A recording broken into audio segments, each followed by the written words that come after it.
Good morning. JB's personal perspectives. Here I'm going to give you another video about Black history. Here's Roland Martin's view on our history.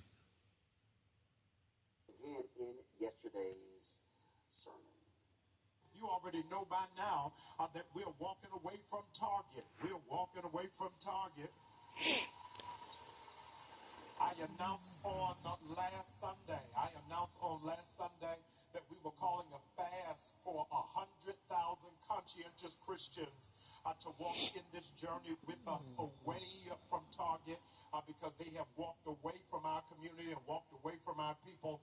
I wanted 100,000 in 1 week. 47,000 people have registered to be on the fast with us. Somebody give God glory. Amen. Somebody give glory. Amen. I want you all, there it is. If you have not already registered, I want you to please make sure that you do it. We are mindful. We are mindful that over that fast, that while we are fasting from Target, we're going to be sending to you. We're going to be sending to you the Black Business Directory of over 300,000 Black businesses across the United States as a viable option and alternative for you to participate in lieu of you abstaining from going from Target. As well as we're going to send you a 40-day devotional so that while you are fasting, you'll be able to stay focused and stay on target. No pun intended. Stay on target about what is in front of us and what it is that God is calling us to do. Also, folks, during the church service, he spoke about an African American with a product in Target who pulled him from the church. Let me ask, if I can, Brother Carlton Mackey. Now, I want to celebrate this brother. Stand in the aisle, Carlton. I want to tell you about this guy. He is a designer. Black Men Smile is the name of his label. And I'm telling you, listen to me. This is a super bad brother. He has his own line, Black Men Smile. It was in 1900. Listen to me very carefully. He was in 1900 Target stores. 1,900 Target stores. He heard about our fast and has pulled his product from every Target store. Come on, y'all. Y'all better show this brother some love. Amazing. You got to think beyond yourself and think about the good of the larger community. I asked him to come today and to do a pop-up shop right in the lobby of New Birth. I told him everything the enemy thought he was going to lose is going to come back to him. Y'all ain't saying nothing.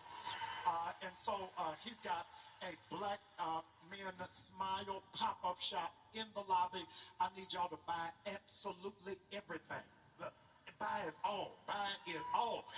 Because we want to push him. We're going to put his website on our page so that you'll know, for those of you who are online, how you can support this brother, how you can push him. But how many of you all are going to stand with this brother? Come on. Y'all got to shout louder than that. Love you, son. I appreciate you. Stand with you. So there are a couple of things happening. So Nina Turner's group, the boycott of Target, that started February 1st. Pastor Jamal Bryant, their Target Fast. If you go to pull up the website, y'all, targetfast.org, begins March 5th. If y'all, so y'all have it? The website? Okay. All right. I got it. Go to my iPad. This out. Go to my iPad. So go to targetfast.org. You go to the bottom of the page. I told Jamal I need to move to the top of the page. You go to the bottom of the page. This is where you sign up right here. The bottom of the page. As I said, 47,000 people have already signed up, and doesn't start until March 5th. Now, if you want to understand the impact of Black buying power so far, the impact. Target announced on January 24th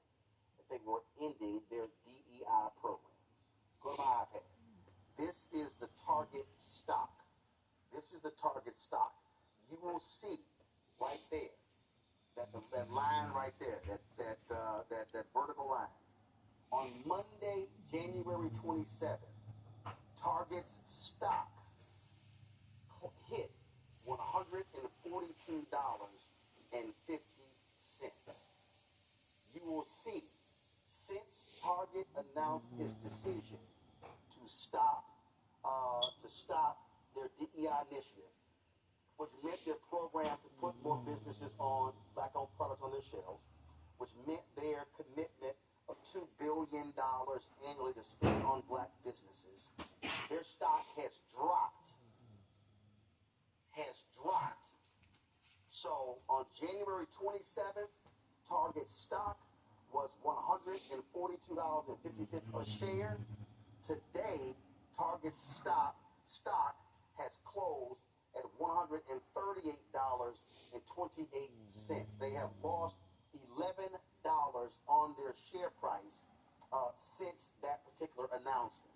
Now, if you also want to understand, because again, that's the stock, as another thing in terms of when they talk about what a company is worth, it's called market cap. And so again, if you go to my iPad, so if you type in 1 month, and what you will see, I will tap that. This is again, so you see their stock price, on their stock price. Target's market capitalization on that date was they were worth $663 billion. In 10 days, from January 20th, actually longer, January 27th to today, the market cap is 60.15. So their stock price has gone down $11 since they announced the end of DEI, and people begin to say they were going to boycott Target. Their market cap has dropped by $3 billion. Remember when I broke this down on the show, when I said your actions, if you stop buying, you decrease the single store sales of Target, and then you're going to have an impact on Target's stock price. Now, I know some of y'all are saying, well, Roland, you got Target. I called it, congratulations on the Eagles, Jalen Hurts, that amazing defense winning the Super Bowl. Then you had John Baptiste singing the national anthem. You had, of course, Legacy singing the national anthem. And folk are always whining and complaining. And so, here's my boy, Armstrong Williams. Armstrong, we cool, we get along. But you knew I was going to hit your ass after you posted this on Twitter. Yet again, the National Football League has decided to desecrate the sacred American sport of football, a sport that has united Americans for decades by playing the divisive Negro national anthem before the game. Now look, I certainly have no problem with there being a black American national anthem, but there's a time and place for everything, and the Super Bowl is not the time nor the place. Calm down your noise. The Asian American national anthem, the Muslim American national anthem, the Indian American national anthem, the Native American national anthem. What has caused us to play favorites with certain Americans over every other race during the Super Bowl? What is it? The point is, the moment you start playing favorites, you inevitably exclude everyone else, everyone. And you start controversy, which we don't need in sports. It's a place for us to heal and unite, not to divide. This is why we should play favorites at all. This is why we should sing only the United States national anthem, an anthem made for all Americans that includes everybody, regardless of race, color, or creed, because that is what people don't seem to understand. Yes, America has had a hard past with racial injustice, just as every other country has. Watch out, Martin put fire on his feet. Always stood for one thing and one thing only. Not white Americans, not black Americans, but Americans. No matter who you are, no matter where you come from, the national anthem is your anthem. And when that beautiful song is sung, it sung for every American, everywhere. I'm Art Shaw Williams live from Super Bowl 59.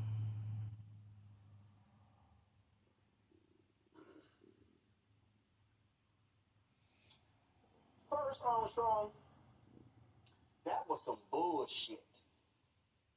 That also was filled with lies.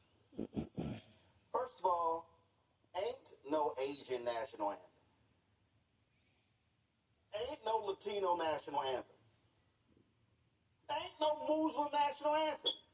So how the hell can you go, we're not playing these other national anthems? Because they don't exist. So you're whining about lift every voice and sing being sung for the Super Bowl. This year, y'all, Lettucey. Lettucey led the singing of Lift Every Voice and Sing. Here's some of it. Performed by 500 school children in 1900. We welcome 125 youth choir members from the Greater New Orleans High School Chorale Collective, directed by Dr. Jeffrey Redding and Jessica Harvey. Please welcome Grammy Award-winning vocalist and New Orleans native, Lettucey.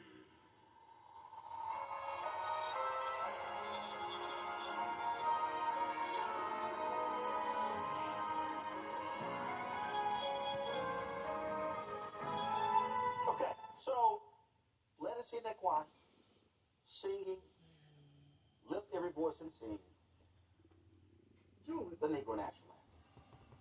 So for the people who have no clue, who have no understanding, who know nothing about history, Lift Every Voice and Sing was not penned by James Weldon Johnson as the Negro National Anthem. No, it's a hymn. It's a Christian hymn. The song was first sung publicly at a celebration of the birth of former President Abraham Lincoln. Yeah, that was the first time. It wasn't until some 30 years later that the NAACP called it the Negro National Anthem because it spoke to the fight against racism by black people. So the author of the song, of the Christian hymn, never called it the Negro National Anthem. That was it being coined by the NAACP. It's That's all history. these people, they all these right wing. Why are they singing? You know, the Negro National Anthem. Why are they? You know, I don't understand why this is just wrong. It's not right. It's just showing we're not unified. It's all this little whining and complaining. And among these idiots who love running their mouth is that dumbass who's in Trump's ear, Charlie Kirk, the one who wants to get rid of Civil Rights Act and MLK holiday. Go to my iPad. So he tweeted this: only our actual national anthem should be performed at the Super Bowl. And my boy Ben Watson, former NFL player, Super Bowl winner, he goes, why so much hate for America the Beautiful? I think it's a beautiful song about our country. Oh, I'm sorry. Were y'all aware that there was another song sung and performed? Yeah. Cue it up. Trombone Shorty of New Orleans and Laura Daigle. Guess what? They actually performed another song, America the Beautiful, which has happened multiple times in previous Super Bowls. Roll it.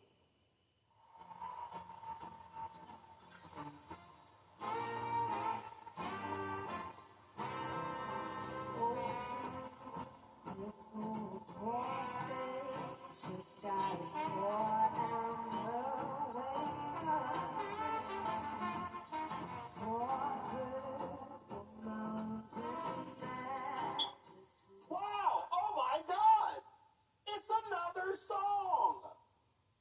What shall we do? The world is ending. We literally did a second song, not the Star Spangled Banner, not the national anthem, with America the Beautiful. So, oh, that's it. That's sacrilegious. There's no song that's to be sung other than the Star Spangled Banner. And then they complain about that. Oh my God, I didn't like this. John Baptiste, New Orleans, Grammy Award winner, amazing artist. He did the national anthem. Go.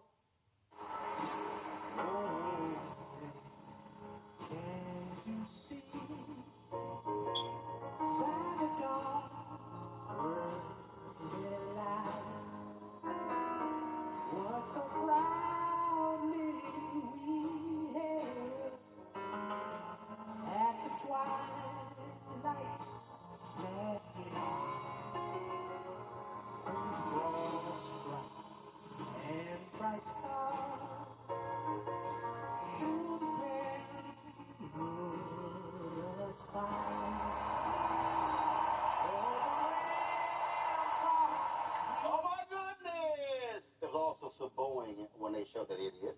So, oh my goodness, what do? Here we go.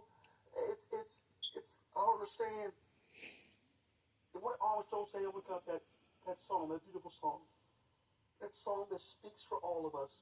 The song that represents all of us.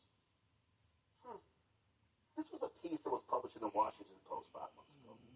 The ugly reason the Star Spangled Banner didn't become our national anthem for a century. Oh my goodness, what did I just say?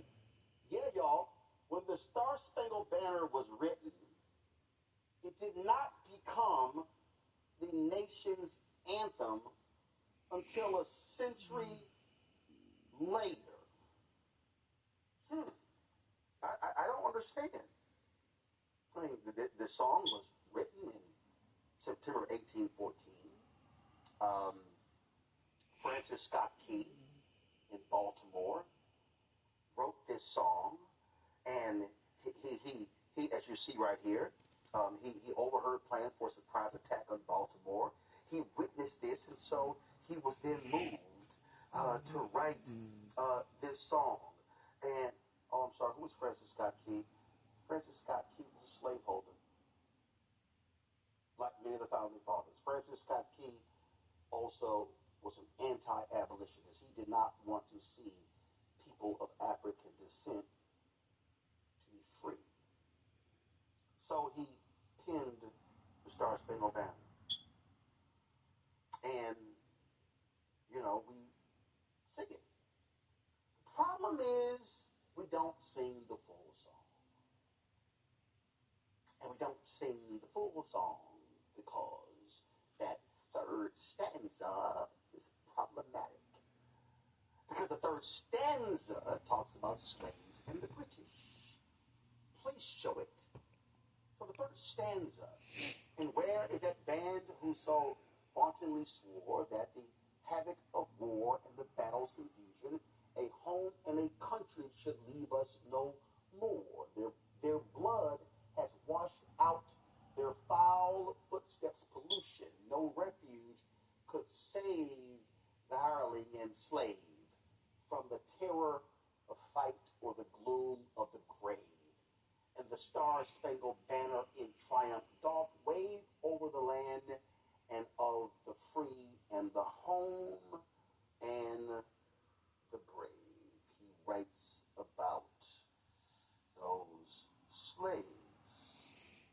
Go to my iPad.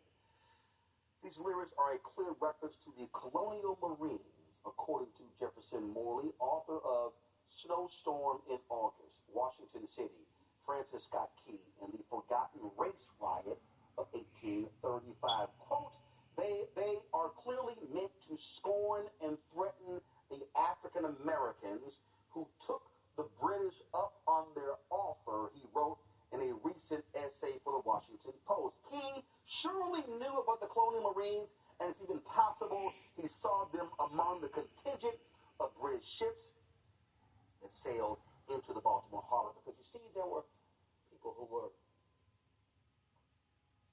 enslaved people of African descent, who the British said, if you fight for us, we win, we will give you your freedom. And black folk, they said, oh, we will take up arms and we're not trying to be enslaved. So Francis Scott Key was not happy to see them fighting for the British. The other reason it was dropped because in World War I and II, the British became our allies. And so therefore, they did not want that to be seen as a point of contention. That's the history of the Star-Spangled Banner. So Armstrong, you're full of shit by saying, oh my God, it's a song that brings us together, you know. You're wrong. The actual song doesn't. The actual song was written by a slaveholder. The actual songwriter. See, again, I'm juxtaposing two different songs. James Weldon Johnson writes a Christian hymn. Slaveholder Francis Scott Key writes a song that praises the slaveholders, that praises them in their fight for the British, and degrades the enslaved people of African descent for fighting with the Brits. So actually, Armstrong, if I am to compare two songs that really represent America, represents Americans, that represents unity, then I probably will say, if I am comparing the history of these two songs, the songwriters of these two songs, then I probably will say that Lift Every Voice and Sing is much higher and more representative of unity of the people of this country. So maybe, Armstrong, instead of bitching about the song and fanning the flames of your right-wing conservative followers, maybe what you should do is show them this video. Maybe what you should do is offer them some education. Maybe what you should do is teach them what real American history. But maybe the problem is because MAGA and the right wing desperately wants to remove certain books out of classrooms. MAGA and the right wing and the Republicans don't want their kids and their followers to be taught all of these proper and correct things about American history. Maybe because what they want them to do is they want them to maintain a level of ignorance, so they walk around thinking that this song is all about unity and we're together, when in fact that is not what the Star-Spangled Banner was about. Because I also thought that you conservatives, when it came to the Constitution, were original constructionists, that you were originalists, that you wanted to really study and you believed in the original intent of the framers' words, not how they were interpreted, but the original intent. So therefore, Armstrong and all of you MAGA, right-wing, conservative, Republicans, ideologues, if I choose to be a constructionist and an originalist when it comes to the text, then if I study the Star-Spangled Banner, I see how deeply rooted it is in slavery and evil. But if I study that Christian hymn of James Weldon Johnson, what I will see is a song that was written from a place of Christian unity. So forgive me if y'all are so bothered and sensitive to the song Lift Every Voice and Sing, also known as the Negro National Anthem, being sung at the Super Bowl, and in the words of Della Reese from Harlem Nights, kiss my entire ass. We'll close it out with my panel. I'm going to Congo you first. You know, when you compare the lyrics of both of these songs, it's clear that Lift Every Voice and Sing, it could actually be America's anthem. There's no mention of race in any way, shape, or form.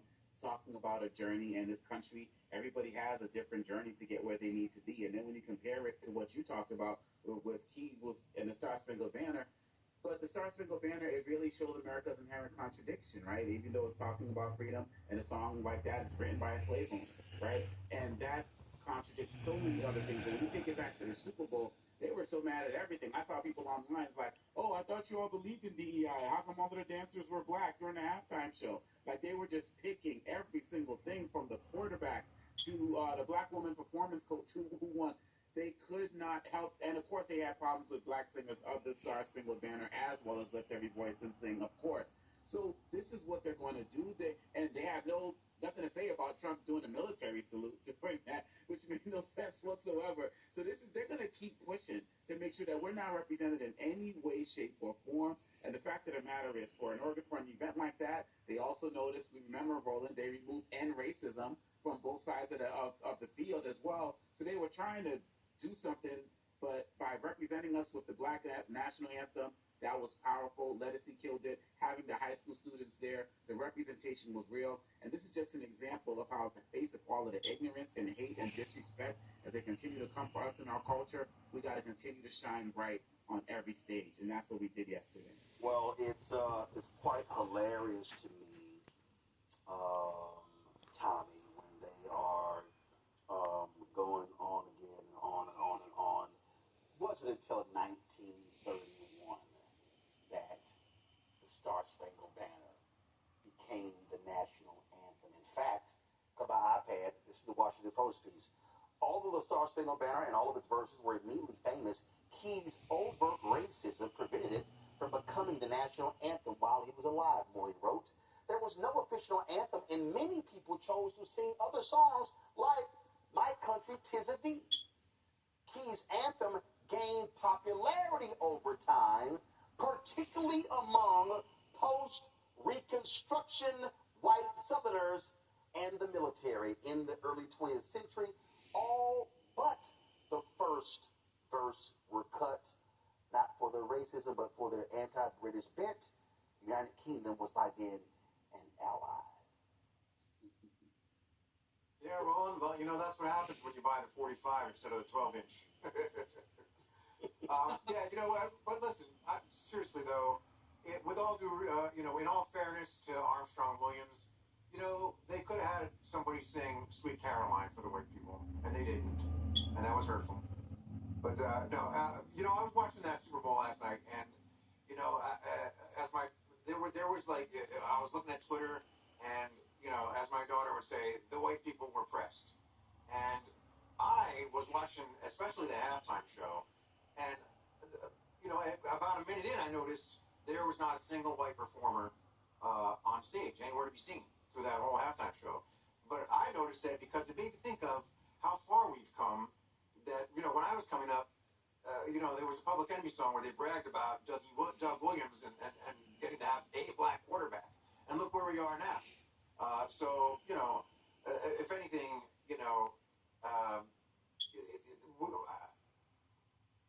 we have come a long way, but we also haven't. The more you think that something's changed, the more somebody comes around like Charlie Kirk or Armstrong Williams to remind you that no, there's always going to be a backlash or a whatlash, as they say.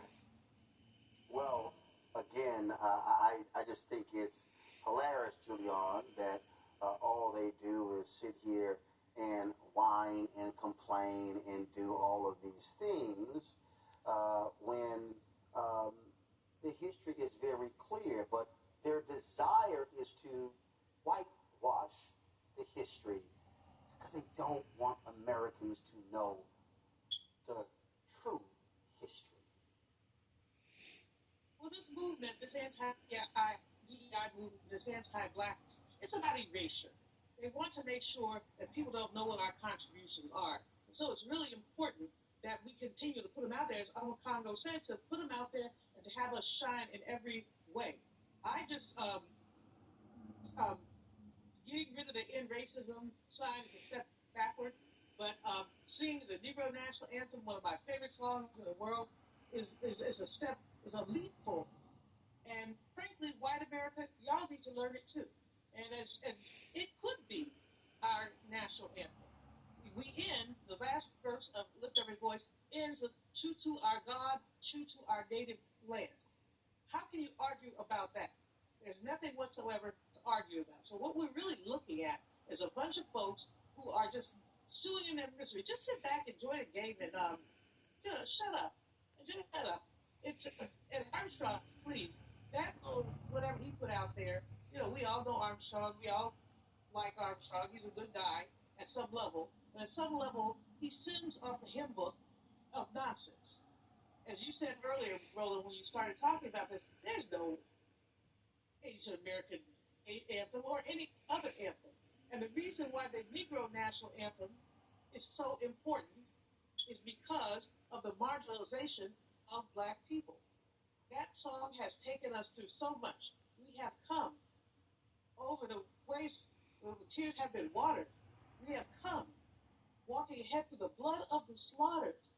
I mean, come on. That really does speak to not only our experience in these United States, the experience of many others. These people are, they're children. They're whiners, and they could, like I said, sit back, enjoy the game, enjoy the music, enjoy the song, and go to work tomorrow if you still have a job, because if you work for the federal government with the orange man inside, you might not. So enjoy and embrace the Super Bowl for what it is. It's a national diversion. Enjoy it. I don't understand the pettiness. I don't understand the smallness. But what I do understand is that it's resistance. And that song is about resistance. It is absolutely about resistance. And that's what we're going to be doing for the next 4 years while we have, a sociopath and an oligarch in the house that enslaved people built, the descendants of enslaved people. When we sing it together in our race, some of us have to, after third verse, we lift our fists, and that's what I'm doing now. Well, and just in case people don't understand, James Weldon Johnson wrote Lift Every Voice and Sing to honor Booker T. Washington. In 1917, the NAACP often began to refer it as the Negro National Anthem, and that was 14 years before Congress actually made it the national anthem. So for Armstrong and the right wing and all of you, it was called the Negro National Anthem before there ever was a national anthem. History, y'all. So again, y'all are following black people. Tommy, Julian, Makongo, I appreciate y'all being on today's show. Thank you so very much.